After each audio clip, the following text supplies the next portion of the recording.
Perkenalkan, nama saya Rizky Aditya Surento Barus. Saya berasal dari Desa Barus Julu, Kecamatan Barus Jahe, Kabupaten Karo. Saya kuliah di STQ Budidaya Binjai. Saya berasal dari Prodi Bimbingan Konseling semester 2 dan nomor NPM saya 22011625. Dosen pengampu Usman Abdullawi, MPD. Saya di sini bertugas untuk mereview buku Sekolah Itu Candu. Kita mengetahui segala aspek yang ada di dalam lingkungan pendidikan telah diseragamkan oleh pembuat kebijakannya. Mereka yang ingin bersekolah diwajibkan memiliki baju seragam yang tidak seluruh masyarakat dapat memenuhinya.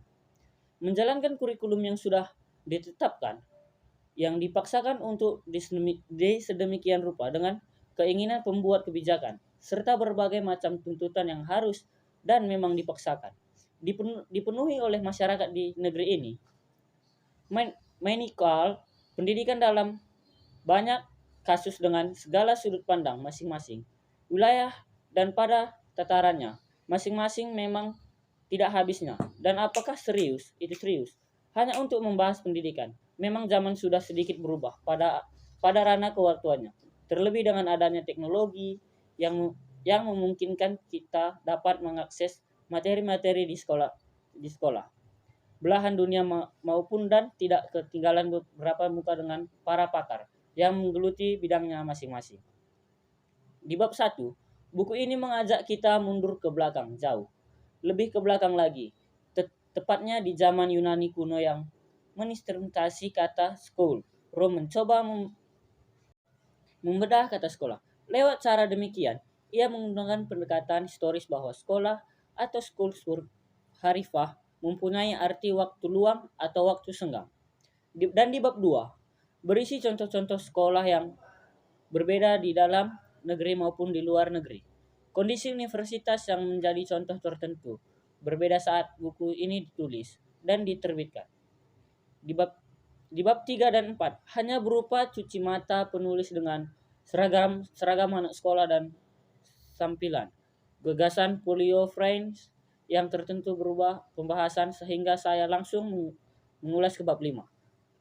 Yang memang agak kalau boleh disebut, kira juga saya tidak tahu. Memindih sekolah sebagai suatu perusahaan. Satu sistem yang begis tapi tetap dibutuhkan. Sekolah adalah lembaga yang harus bernilai benar di kalangan masyarakat kita. Dan formulasi belum bersifat universal.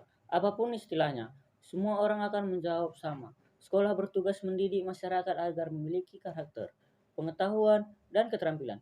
Pada dasarnya, sekolah bertugas membentuk seseorang menjadi manusia dalam arti yang sebenarnya.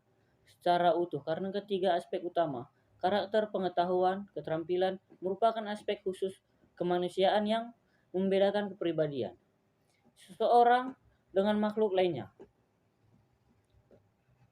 Dan lantas, bagaimana kenyataannya?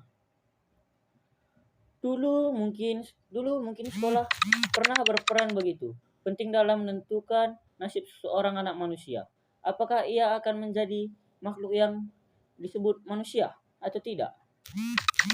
Dan di zaman sekarang, cobalah hitung-hitung sendiri, berapa besar sebenarnya watak dan sikap atau kepribadian manusia modern saat ini dibentuk oleh lembaga yang namanya sekolah. Orang-orang besar dan berkepribadian agung sepanjang sejarah di masa lalu dibentuk oleh sekolah atau bukan. Jika sekarang banyak orang bertakwa, bersikap dan berkelakuan setengah manusia, berpangkat bentang dan seperempat setan, apakah juga hasil bentuk sekolah atau bukan? Sekian dari saya, terima kasih.